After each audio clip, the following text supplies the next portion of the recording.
Bom, pessoal, boa tarde a todos. É um prazer para mim estar aqui falando com vocês. Queria agradecer ao Bruno pelo convite e a coordenação do núcleo aí. Eu sou um colega de vocês de núcleo também, né? Eu estou no NGE, Núcleo de Gestão Empresarial, né? Entrei recentemente, um pouco antes dos nossos episódios aqui no Sul, né? Assim como as colegas que eu estava conversando ali antes também entraram um pouquinho antes. Estou ainda me apropriando um pouco do funcionamento das coisas na casa, né? Mas já estou bem integrado lá dentro do meu núcleo e começo a conhecer então outros núcleos aí. É um prazer para mim estar aqui com vocês. Já conheço algumas pessoas aí, a Tanise, esposa do João, já fiz o curso do João lá, recomendo para todos também. O Bruno já conheço já de algum tempo também, a Márcia de longa data, né? Então é um prazer estar aqui com vocês compartilhando um pouco do meu conhecimento aí, e gostaria de convidar vocês que qualquer momento que vocês queiram participar, perguntar alguma coisa, fazer algum comentário, fiquem bem à vontade também, né? Porque a ideia é essa, tá? O Bruno, quando ele me convidou para vir falar com vocês, ele falou, eu preciso de um... Ele me viu falando, na verdade, sobre estratégia, né, Bruno? E ele disse, cara, eu precisava de alguém que falasse um pouco nesse enfoque aí, né, da estratégia, mas mais voltado para a gestão de crise, né? E eu disse para ele, cara, gestão de crise é um tema bem amplo, né? Porque pode acontecer muita coisa, pode ter alguma coisa de, sei lá, um ambiente político que gerou uma crise para alguma situação, alguma notícia que saiu na mídia que acaba afetando o negócio de alguém, que a gente acaba tendo que se posicionar nas redes sociais, pode ser muita coisa acontecendo, né? Então, eu não vou entrar em pormenores muito assim da questão da gestão de crise, mas eu combinei com o Bruno que a gente focaria em algumas ferramentas que a gente pode utilizar para determinar as prioridades que a gente tem no momento qualquer, inclusive no momento de crise, tá? Então a ideia mais ou menos foi essa, tá? O título em inglês, né, First Things First, né? Eu não sei se o pessoal aqui, né, domina bem o idioma. Alguém sabe o que significa esse termo? Seria mais ou menos isso, né? Em primeiro lugar, mais importante, o que importa em primeiro lugar, first things, né? Seriam as coisas mais importantes, first, primeiro, né? Então, eu pensei em colocar esse título, inclusive é um título de um livro que existe do próprio autor aqui, Stephen Covey, tá? E coloquei ali uma frase dele, né? Que ele diz, uma das coisas mais importantes na vida é conseguir colocar o que mais importa como prioridade. Eu tenho um colega de NGE, que é o coordenador do núcleo, que é o Ismael, todos vocês devem conhecer ele, né? E ele falou uma frase ontem para mim, eu coloquei no final da apresentação também, mas segue mais ou menos nesta mesma linha, né? A minha apresentação aqui eu não vou me estender muito, porque o Bruno já falou um pouco, né, sobre a minha atuação aí, minha formação, tá? Eu vou me ater a acrescentar aqui, que eu acabei não colocando, né, que eu tenho experiência em empresas de consultoria, né, empresas na área de gestão, de prestação de serviço também, e de distribuidora de produtos químicos, né? E 10 anos de ensino no ensino superior, tá? Onde eu fui professor de curso de graduação e pós-graduação na área de negócio e engenharia. E aí uma coisa interessante que nos conecta um pouco, né? A minha dissertação de mestrado foi em cima de simulação de um ambiente hospitalar, né? Então eu peguei um CDI, né, um Centro de Diagnóstico por Imagem de um hospital, e a gente fez a simulação daquele ambiente dentro de um ambiente de computador controlado para testar possíveis mudanças que pudessem impactar naquele sistema, né? Então, um trabalho bem interessante. A gente começa a testar coisas dentro do simulador antes de mexer nelas no mundo real. E aí a gente começa a entender quais são os possíveis impactos daquilo ali, e aí consegue antecipar, né, quais seriam mudanças mais prováveis de dar um resultado melhor, de acordo com o que a gente gostaria. Eu vou acrescentar também, né, já que falamos das enchentes, como o Bruno falou e está aqui no finalzinho da apresentação, eu ultimamente tenho trabalhado aí, decidi empreender nessa área de tráfego pago, marketing digital, tá? E depois do ocorrido aqui na nossa região, né, eu vi que os empresários precisavam de apoio e muitas vezes acabaram ficando, né, a ver navios aí, né? E aí eu me coloquei à disposição a partilhar uma parte do meu tempo que eu dedico para marketing digital, né, para ajudar empresários que foram atingidos pela enchente. Então, se vocês conhecerem alguém, podem colocar em contato comigo aí, que eu estou fazendo de forma voluntária durante um período do trabalho para ajudar a impulsionar os negócios dessas pessoas, tá? Opa. Eu acho que é melhor. Obrigado.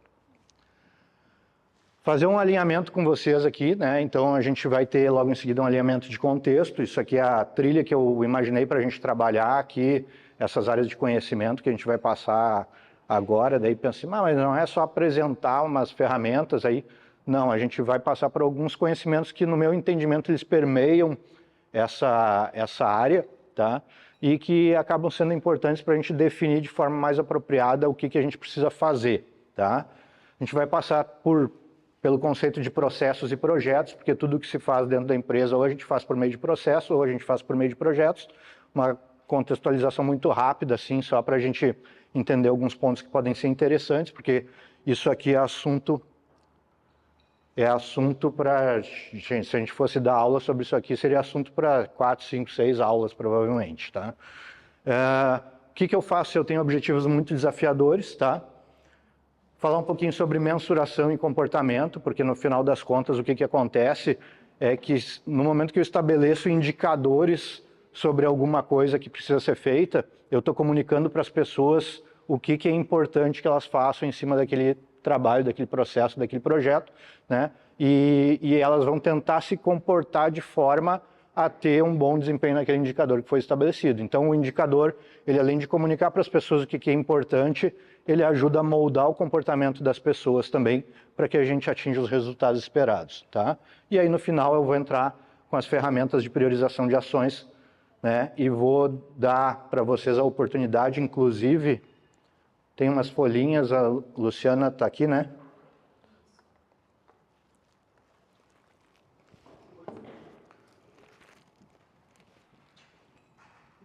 Ó, se puder passar. Obrigado.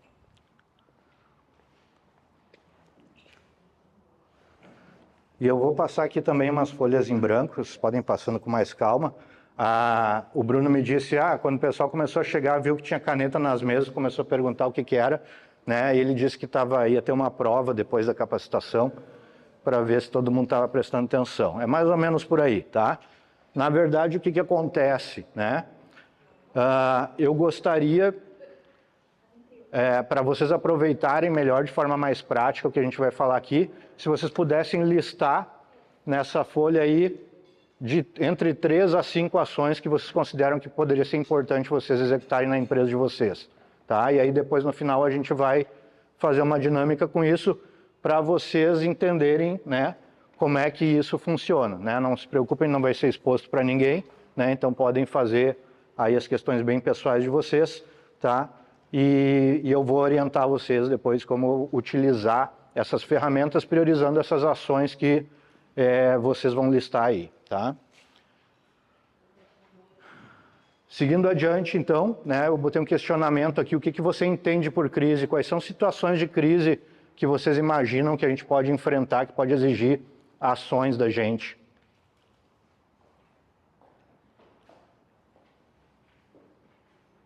Exemplos? Perda de um funcionário essencial no processo é uma bela crise, né? Principalmente a gente não está preparado para isso, né? Então isso pode gerar uma bela confusão dentro da empresa. Trabalha com material e o material não chegou, eu preciso do material para atender o pessoal e tal, né? É um outro tipo de crise. Alguém mais? A própria enchente que a gente sofreu aqui, né? Uma situação totalmente atípica, né? Questões climáticas, né? Então, o que a gente vai tratar aqui pode abordar questões como essas, mas pode abordar uma série de outras questões também, tá? Na área da saúde aqui, às vezes, cancelamento de um convênio, né? Tem um grande impacto, né? Uma glosa grande. Desse credenciamento de um convênio, né, que muitas clínicas às vezes atendem uma Unimed, a Unimed vai lá e descredencia, ela representa 70% do faturamento. A saída É uma bela crise. pode gerar uma crise, a saída da Adriana pode gerar uma crise. Mas tudo bem que ela trouxe um bolo, né? O IP ficou embaixo d'água e ficou sem sistema. Dá para sempre. Então, por quase 2 meses, a gente ficou liberando tratamento de pacientes ou consultas sem, de fato, saber se esse paciente tinha direito ou não, né? O IP nos garantiu que ele criou uma forma paralela de documentar isso, nos garantindo que a gente poderia tratar sem autorização. Mas a gente não tinha, se ele estava não conforme com o financeiro do IP que a gente não autoriza, isso a gente não sabia. Então é um risco. Tu vê quanta coisa, né, que pode acontecer que a gente nem imagina.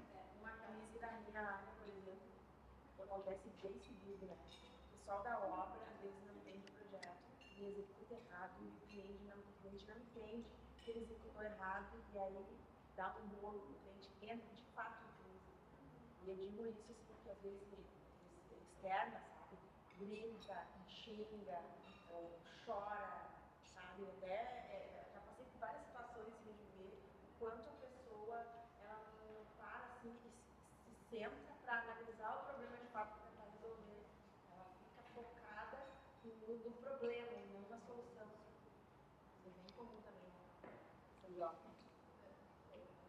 A gente vê a infinidade de tipos de problemas que podem acabar acontecendo e que vão exigir da gente um certo tipo de organização para lidar com isso, né? Pessoal, eu esqueci de comentar no comecinho, né? O Maurício está aqui gravando a capacitação, né? A ideia não é muito que vocês apareçam e mais filmar a minha fala, tá?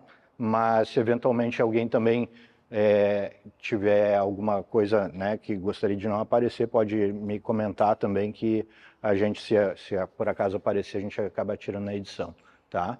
Mas é mais para documentar a minha participação aqui, tá?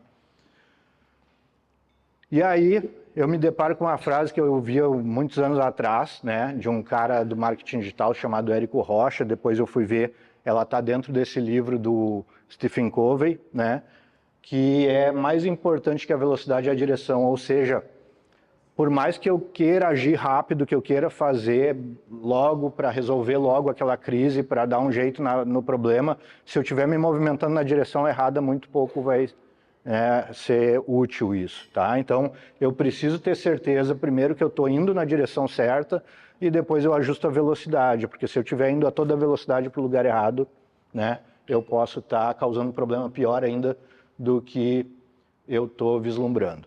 A questão de processos e projetos, eu coloquei aqui uma tabela comparativa, deixa eu só voltar aqui antes, para testar um pouco vocês. Alguém sabe aqui me dizer a diferença entre processo e projeto?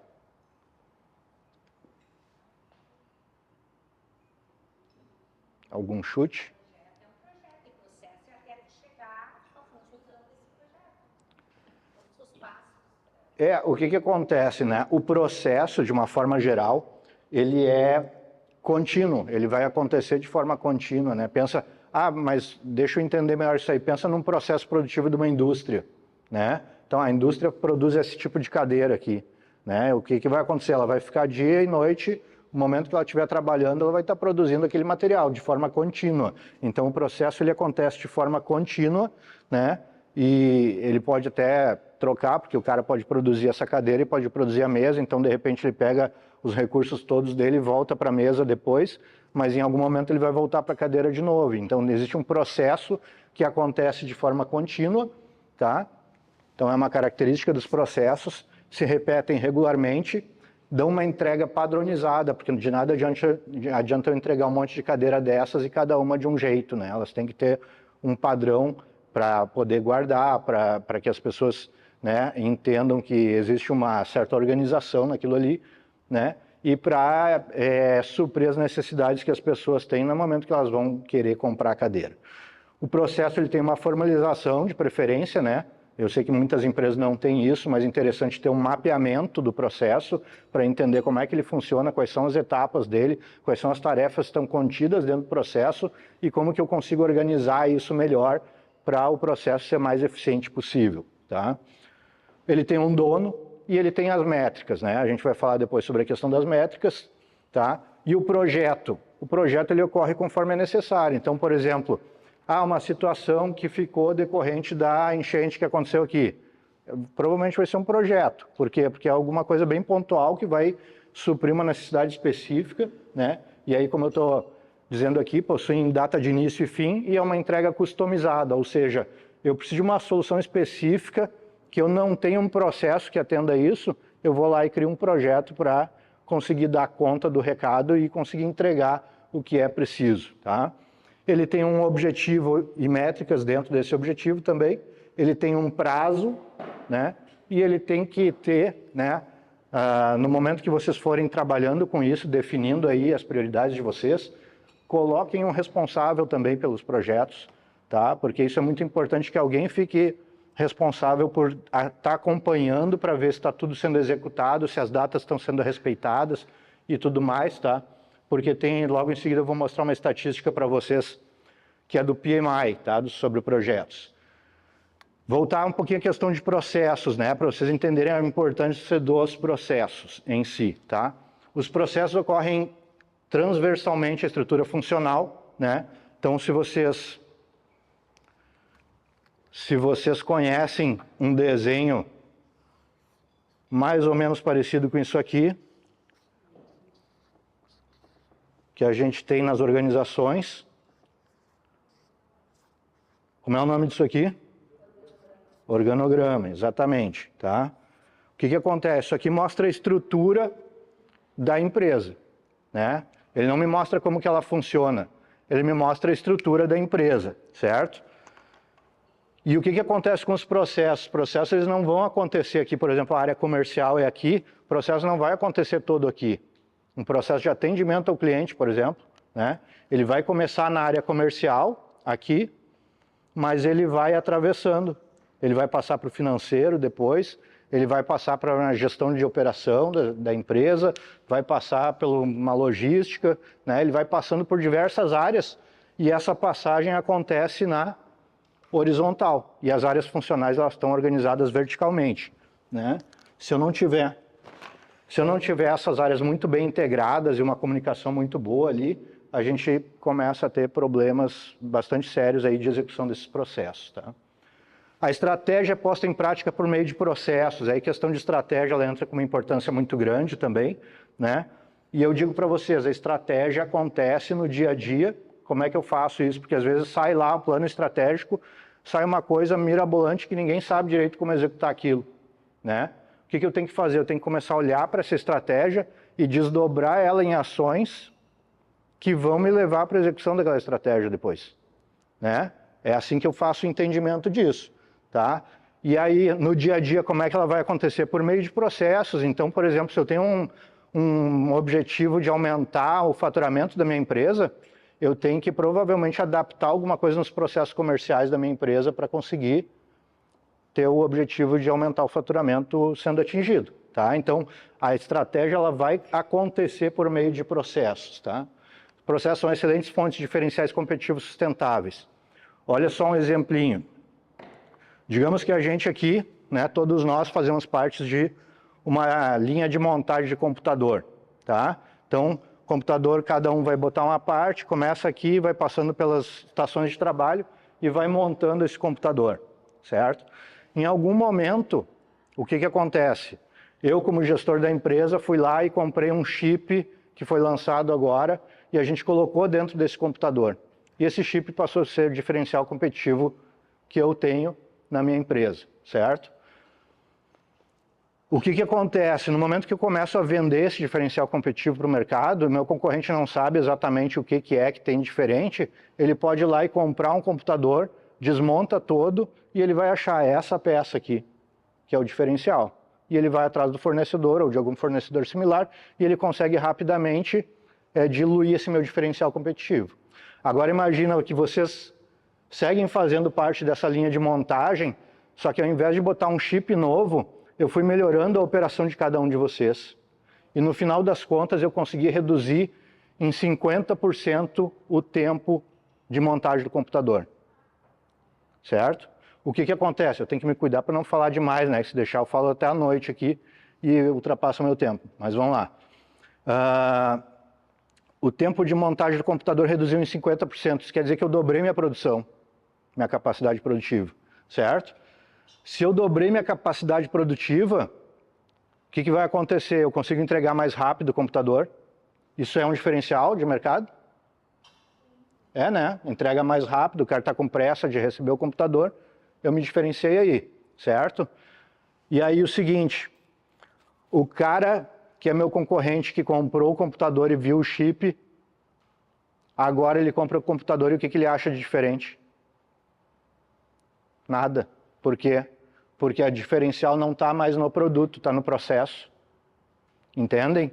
Então, por mais que ele pegue o meu produto e vá olhar como é que ele está montado como qualquer outro computador, com as mesmas peças de qualquer outro computador, mas eu consegui fazer com que o processo ficasse mais eficiente, certo? E aí ele não vai conseguir, olhando para o produto, entender como é que foi esse ganho que eu tive no meu processo. Mas o diferencial não para por aí, porque se eu conseguir reduzir o meu tempo de produção e aumentar minha capacidade produtiva, eu consegui também diluir o meu custo unitário de produção. Eu posso pegar e repassar esse ganho de custo que eu tive para o meu cliente, se eu quiser vender mais barato. Então eu vou estar entregando mais rápido e vendendo mais barato que o meu concorrente. Já tem dois diferenciais competitivos aí. Ou então eu poderia pegar, ao invés de repassar esse diferencial para o meu cliente, eu posso pegar uma parte desse diferencial, eu repasso para o meu cliente, uma outra parte eu embolso como lucro, e outra parte eu reinvisto na empresa, por exemplo. Né? Poderia fazer qualquer uma das três coisas, ou as três juntas até, dependendo do volume de ganho que eu tiver aí. Certo? Mas a grande questão que eu queria deixar aqui como recado é, se vocês querem gerar diferenciais competitivos para a empresa de vocês, invistam nos processos. Tá? Isso vai gerar um diferencial competitivo muito difícil de ser copiado. Tá? Como o nosso foco aqui não é processo, rende outra capacitação, especialmente para isso. Tá? O nosso foco aqui não é ficar entrando muito nessa parte, então vamos seguir adiante. Os projetos, né? Eu falei bastante sobre processos, mas os projetos são a principal fonte de melhoria dos projetos. Né? Então eu vou ter logo uma representação aqui que vai mostrar os processos acontecem dentro da empresa e eu eventualmente posso ter projetos que vão executando melhorias dentro desses processos. Tá? E um dado interessante que eu falei para vocês agora há pouco que eu ia falar, ó, 78% dos projetos ultrapassam o orçamento ou sofrem atrasos, dado do PMI, Project Management Institute, tá? É um instituto que faz aí toda a gestão de conhecimento de gestão de projetos há décadas já, tá? Então eles dizem que quase 80% dos projetos ultrapassam o orçamento e ultrapassam o prazo que foi estipulado. Por isso que eu falei antes, é importante ter uma pessoa responsável por cada um dos projetos que vocês forem listar aí nas atividades de vocês, tá? Não é alguém para xingar só, né? Se não der certo, é alguém que fique de olho mesmo e ajude a controlar os prazos, se está dando certo, se os custos está tudo correndo certinho, né? E eventualmente até chamar a atenção de alguém que, ó, a gente precisa dar uma atenção para isso aqui, porque senão vai estourar o prazo, tá? Então essa aqui é a representação que eu comentei, tá? A gente tem aqui uma representação como se fossem os processos estão rodando continuamente na empresa, e eu vou tendo projetos específicos que vão entrando para fazer essas melhorias acontecer. Muitos desses projetos são essas ações que vocês estão listando aí, né, como ações necessárias, né, seja para momento de crise ou não. Tá? E se o objetivo for desafiador, ficou meio em cima ali, se o objetivo for muito desafiador, o que eu faço? Né? Recomenda-se, nesse caso, que eu quebre esse grande objetivo em pequenos objetivos. Né? Isso tem algumas lógicas. Né? Primeiro, ele diminui a complexidade e aumenta a percepção de que é possível executar. Se eu chegar para vocês e dizer assim, cara, eu tenho que aumentar 30% a lucratividade da minha empresa. Talvez muitos de vocês não sabem exatamente onde começar se você tivesse que executar isso na empresa de vocês. Mas se a gente começar a quebrar em coisas que eu posso fazer que podem impactar na lucratividade, a gente já começa a tornar isso uma tarefa mais execuível, certo?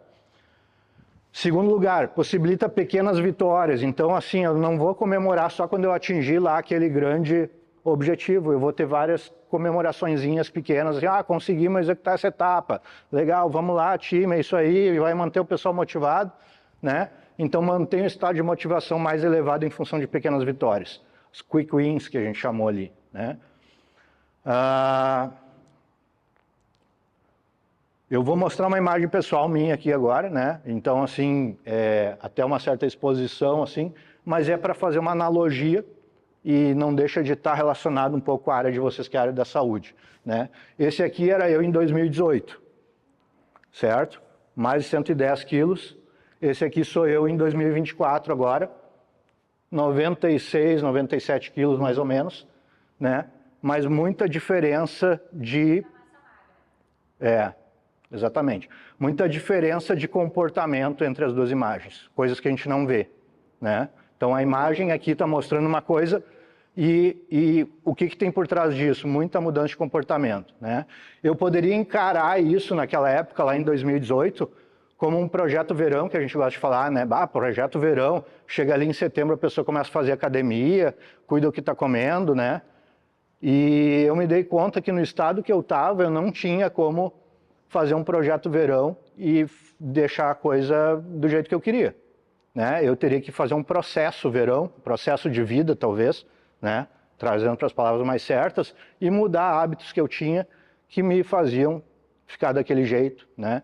E ir em direção ao que eu queria. Então eu botei aqui o projeto verão, uma dieta restritiva, exercícios, tudo com uma data de fim. E aí chegou no fim depois, a gente vai fazendo aquilo sempre pensando, o dia que terminar isso aqui, né? E aí a pessoa enfia o pé na jaca, literalmente, vai lá, come tudo que pode comer e volta à situação que estava antes, né? Então é uma situação bem transitória, tá? E eu coloquei aqui, em comparação a isso, um processo de saúde, ou um processo de vida, poderia ser um projeto de vida, né? Onde a gente traz mais conscientização, reeducação alimentar, rotina de alimentação, essas coisas vocês aqui, tem vários de vocês que talvez trabalhem com isso, inclusive, né? Que sabem melhor do que eu como que é, né? Mas eu estou trazendo aqui alguns elementos que eu vivi na minha pele.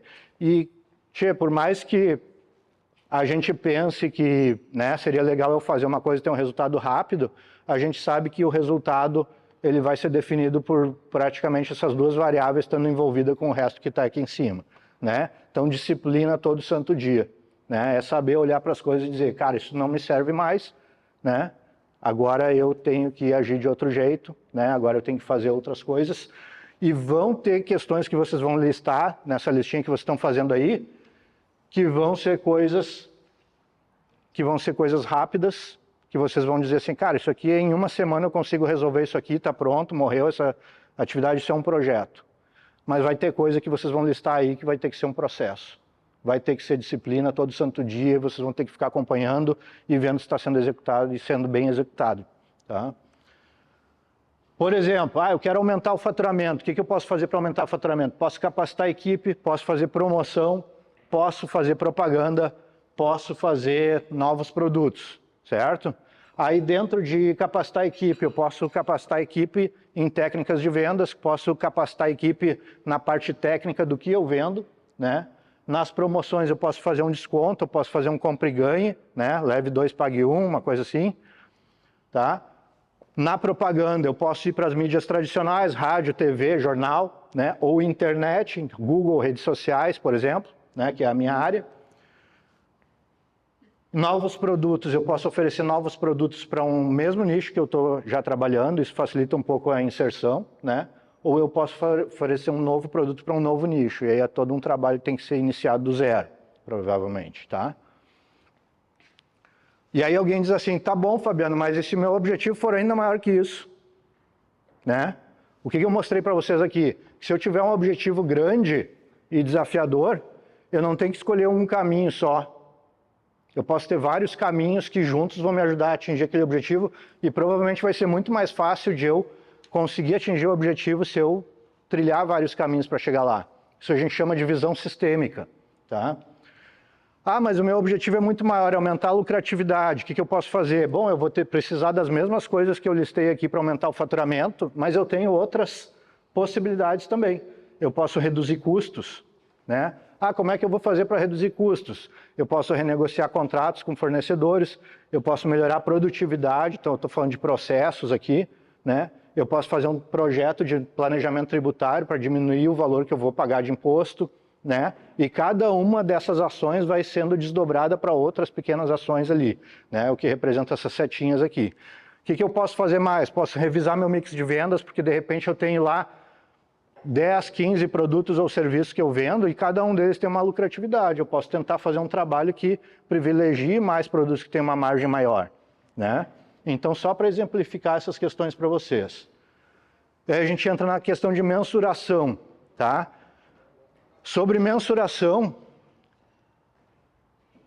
eu dava na época na faculdade 2 aulas inteiras sobre esse assunto, assim, tá? Numa aula eu falava sobre os indicadores e na outra aula eu falava sobre indicadores de geração de comportamento, que é mais ou menos o que eu briefei para vocês no início, certo? Então, o que acontece? Na hora que eu estabeleço indicadores para um determinado processo, as pessoas vão entender que aquele indicador vai ajudar a gente a entender se o trabalho dela está sendo bem desempenhado ou não. E isso é uma forma de comunicar, é uma forma de dizer para ela, faz isso porque é importante. Se eu pegar um processo produtivo e colocar lá um indicador de produtividade, dizendo, tem que fazer tantas peças por hora, o cara vai tentar focar em fazer tantas peças por hora ou até extrapolar essa meta que foi dada para ele, tá? Então, ele é uma fonte de comunicação para as pessoas, né, o indicador de desempenho, tá? E aqui eu trouxe um exemplo, né, do indicador de desempenho de volume de vendas. Então está o vendedor super feliz aqui com o gráfico dele que está subindo, subindo, subindo, né? Só que se eu medir esse vendedor unicamente pelo volume de vendas, eu posso ter um efeito colateral aí bastante grave. Esse cara pode estar, se eu não tiver um controle adequado, ele pode estar baixando o preço do meu produto, do meu serviço, para conseguir vender mais. Isso já me aconteceu, tá? E aí o que acontece? Está lá o gestor da empresa, triste, né? Um está feliz porque está aumentando a venda, o outro está triste porque quanto mais vende, mais piora a situação da empresa dele, ele não sabe direito por quê, né? Porque ele está incentivando o vendedor a fazer o processo do jeito que ele entende melhor. Oi? Qualquer negócio, exatamente. Aqui eu trouxe mais 3 casos só, né? Eu tenho uma lista de casos que geralmente eu apresento quando eu abordo essa temática aqui, tá? Mas eu trouxe 3 exemplos só. Um deles é um exemplo também pessoal, eu costumo brincar, chamar ele de síndrome de exame de glicose, né? A minha avó, já falecida, ela costumava chamar a gente para almoçar com ela, muitas vezes no restaurante. A gente ia almoçar com ela, ela servia um pratão de estivador, né? Tudo que ela tinha direito lá, e a minha avó era diabética, né? Então, ela, na verdade, ela servia de o que ela bem entendia ali, né? E a gente achava estranho e tal, falava com ela, mas segue a vida, né? E aí, um belo dia, a gente vai lá almoçar com ela, tá ela só com saladinha no prato, bem comportadinha. E aí, ô vó, o que houve aí? Tá comendo um pouquinho hoje? Ela disse, eu vou fazer essa semana o exame de glicose, né? Então, ela dá uma adaptada no comportamento para conseguir parecer bem no indicador que vai medir o desempenho dela, né? E é uma coisa que acontece muito, não sei se vocês já ouviram falar, os pardais nas estradas, né? O pessoal quando vai passar pelo pardal, às vezes, eles dizem, né? Eu nunca vi, dizem que o pessoal dá uma reduzida, assim, e depois começa a andar rápido de novo, né? Então, assim, eu nunca presenciei isso, mas dizem que acontece.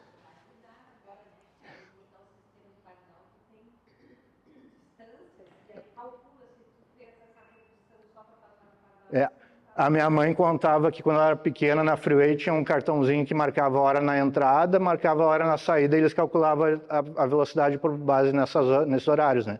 Ela disse que o pessoal ia, marcava a hora e ficava no meio da estrada, às vezes esperando, fazendo hora, assim, para não ser multado no final lá.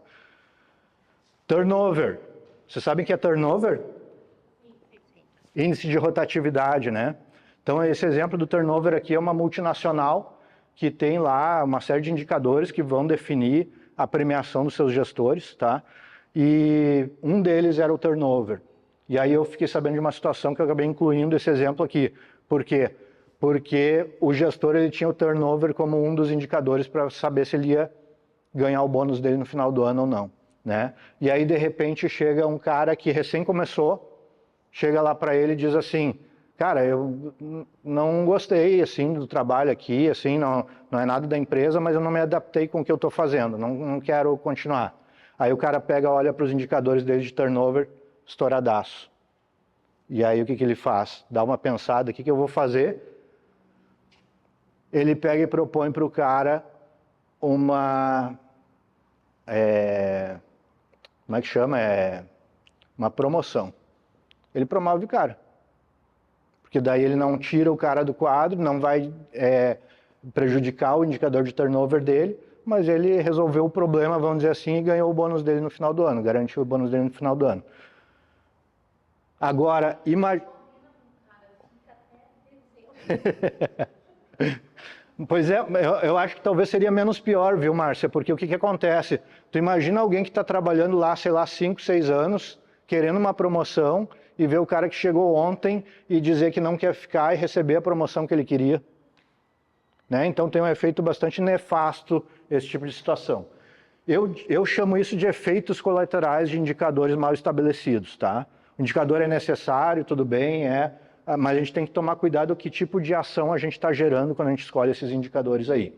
Tá? Aqui mais um para fechar a parte dos indicadores. Prefeitura do Rio de Janeiro tinha uma meta lá para 2016 de ter 100% dos ônibus com ar-condicionado.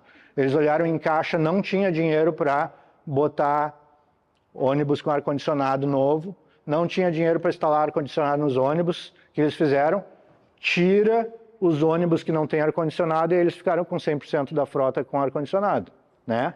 Mas ali, ó, 2.000 ônibus a menos nas ruas para o povo do Rio de Janeiro. O que vocês acham disso? Tá? Então, assim, são exemplos de indicadores mal estabelecidos que acabam conduzindo o processo para caminhos errados. Tá? E aí um lembrete, né? Tão importante quanto definir a prioridade, que a gente vai fazer logo em seguida o exercício aqui, tão importante quanto definir essa prioridade é comunicar às pessoas também de que aquilo é uma prioridade. Né? Não adianta só eu definir, ter num quadro bonito ali e tal, e as pessoas não saberem que aquilo foi estabelecido como prioridade. Entrar na primeira ferramenta aí, talvez alguns de vocês conheçam, a gente chama GUT, né, ou matriz GUT. A gente vai elencar 3 elementos aqui, que são gravidade, urgência e tendência. Então, a gravidade é o impacto que vai ter se o problema não for resolvido, tá certo? Então, vai ter um impacto baixo, coloca número 1, vai ter um impacto alto, coloca número 5, ou seja, vai ficar muito grave a situação, coloca número 5. Urgência, rapidez com que o problema precisa ser resolvido. 1, né? Baixa, ou seja, se eu não fizer nada rápido, não vai acarretar maiores problemas, ou se eu não fizer nada rápido, eu vou ter um problema cada vez maior, eu coloco o número 5. Né? Obviamente trabalhando com as escalas, né? Entre 1 e 5 aqui. E a tendência, qual a tendência da situação piorar se nada for feito? Tá? Mesma coisa, escala de 1 a 5, certo? E aqui um exemplo para vocês, né? Por exemplo, aqui, comunicar cliente sobre cancelamento de horário amanhã, tá? Cara, o horário é amanhã, eu tenho que fazer isso meio logo, porque, né, se não fizer isso, eu vou perder, talvez, de marcar um outro horário, ou o cliente vai vir e vai ficar insatisfeito. Então, com certeza, tendência 5, urgência 5, talvez não seja tão grave, né, neste momento, pelo menos, mas pode vir a ser muito mais grave depois, né? O que a gente faz? A gente pega esses números aqui, multiplica eles e vai dar um score. Esse score aqui vai definir, né, se aquilo ali é uma prioridade para mim ou não. Tá? Eu vou fazendo isso para todos, né? Então tem aqui divulgar promoção de dezembro para o mailing, definir promoção de dezembro, publicar postagem esclarecendo sobre assunto que repercutiu negativamente nas redes. Então são possíveis ações que eu tenho que fazer para situações e momentos de crise. Tá? Eu vou dar essa nota para cada um deles e vou calcular o score depois, e com isso vai me ajudar a definir. Quanto maior a nota, mais eu tenho que priorizar a situação. Tá? Com uma observação aqui, ó, se vocês notarem, essas duas ações aqui estão relacionadas, certo? Divulgar a promoção de dezembro para o mailing e definir a promoção de dezembro. Ou seja, não adianta eu divulgar a promoção de dezembro para o mailing antes de definir a promoção de dezembro. Então, se essas duas situações aí derem notas diferentes, que eu não consiga pelo score colocá-las juntas, eu tenho que colocá-las numa ordem lógica, né? Então eu tenho que primeiro definir quais vão ser as promoções de dezembro para depois divulgar elas, né? Então tem que ter esse cuidado aí de colocar as ações numa ordem coerente, tá? E depois tem a matriz de Eisenhower, não sei se vocês já ouviram falar, né? A matriz de Eisenhower, ela cruza a nossa percepção de urgência com a percepção de importância das situações, tá? Então eu tenho aqui a importância, não é importante com a urgência, é urgente, não é urgente, tá? Então teoricamente o que acontece? É urgente, importante, tem jeito, vai ter que fazer agora, né? Se não é urgente, mas é importante, beleza, eu tenho calma, tranquilidade para poder definir quando que eu vou fazer, mas isso tem que ser feito em algum momento, é interessante que eu coloque no meu planejamento para executar essa ação, tá? Se ela é não importante, urgente, bom, se é urgente, teoricamente eu tenho que executar, né? Então aqui ou eu resolvo, ou se eu não puder resolver, eu delego para alguém que possa resolver a situação para mim, tá?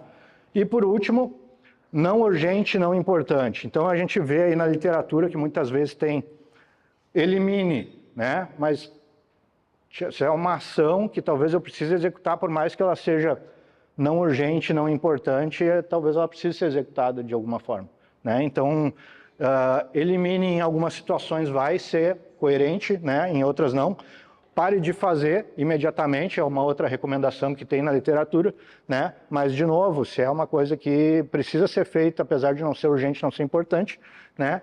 Eu posso fazer ela provavelmente quando der, né? E daí eu tenho que colocar no planejamento. O que a gente tem que cuidar aqui? Evitar o máximo possível que as coisas cheguem aqui, porque senão a gente vai estar sempre apagando incêndio, certo? A gente tem que tentar, na verdade, a situação melhor do mundo é se a gente pudesse executar tudo aqui, ó. Não urgente, mas importante. Coloco o planejamento aqui para fazer, né? Ou faço aqui se for preciso, mesmo não sendo importante, né? Mas de alguma forma precisa ser feito, eu acabo fazendo ali. O ideal, então, é a gente ficar a maior parte do tempo aqui. Eu passei para vocês aí, vocês receberam que o Bruno passou aí antes, um testezinho, né? Esse teste está dentro do livro do Covey, tá? E é um teste que vai dar uma pontuação, lá no final tem a explicação direitinho de como é que vocês fazem para ver como é que vocês ficaram, tá? Mas basicamente ele tenta diagnosticar se a gente está vivendo aqui, ó. Tá? Porque o que acontece? No momento que eu foco só no que é urgente, eu acabo deixando de lado o que é importante. Essa é uma grande questão aí que a gente tem que avaliar. Se a gente ficar focando só no que é urgente, a gente deixa o que é importante de lado. E aí eu só vou me preocupar com o que é importante, mas não é urgente, quando ele passar para cá. Se eu conseguir atuar nele antes dele passar para cá, eu estou trabalhando nessa situação com muito mais tranquilidade e estou deixando de viver focado na urgência. E estou começando a focar mais na importância das coisas, tá? Então é uma situação que eu gostaria de deixar para vocês em relação à matriz de Eisenhower. Isso aqui tem muito pano para manga ainda, daria para ficar, sei lá, uma tarde ou duas ainda falando sobre a situação aqui da matriz. Estava falando para o Bruno ali durante o almoço, o Stephen Covey, ele conecta essa matriz de Eisenhower no livro dele com a questão do propósito. Então, vira uma ferramenta poderosíssima, tá? Mas, assim, até a situação em que eu me propus a fazer com vocês era isso, e aí eu gostaria de convidar vocês pegarem essas 3 a 5 ações que vocês listaram aí e fazer na prática uma priorizaçãozinha, né? Tanto pelo método Gucci quanto pelo método da matriz do Eisenhower, tá? E como é que estamos de tempo, Lu? 5 minutos? Tá. Eu vou deixar esse tempo livre para vocês executarem isso, se vocês desejarem agora, quiserem fazer o teste, também fiquem à vontade, tá? Mas eu acho que seria interessante se vocês pegarem pelo menos 1 ou 2 dessas ações que vocês pensaram aí e tentar fazer para na prática ver direitinho como é que é, eventualmente tirar alguma dúvida também, tá? Aí nessa folha que eu deixei com vocês tem um QR Code onde vai para uma página que tem diversas iniciativas minhas, se vocês quiserem dar uma olhada depois, tem minhas redes sociais, quiserem já seguir, já está aí no quadro, vou deixar aqui, né? E eu vou passando e comentando com vocês aí, vendo se vocês têm alguma dificuldade, se vocês querem fazer algum comentário. Inclusive, Se quiserem, até abro agora, se quiserem, né, comentar alguma coisa, falar alguma coisa, porque teve algumas participações, mas a gente não abriu muito espaço devido ao tempo, né? Então, se quiserem participar, fiquem à vontade aí.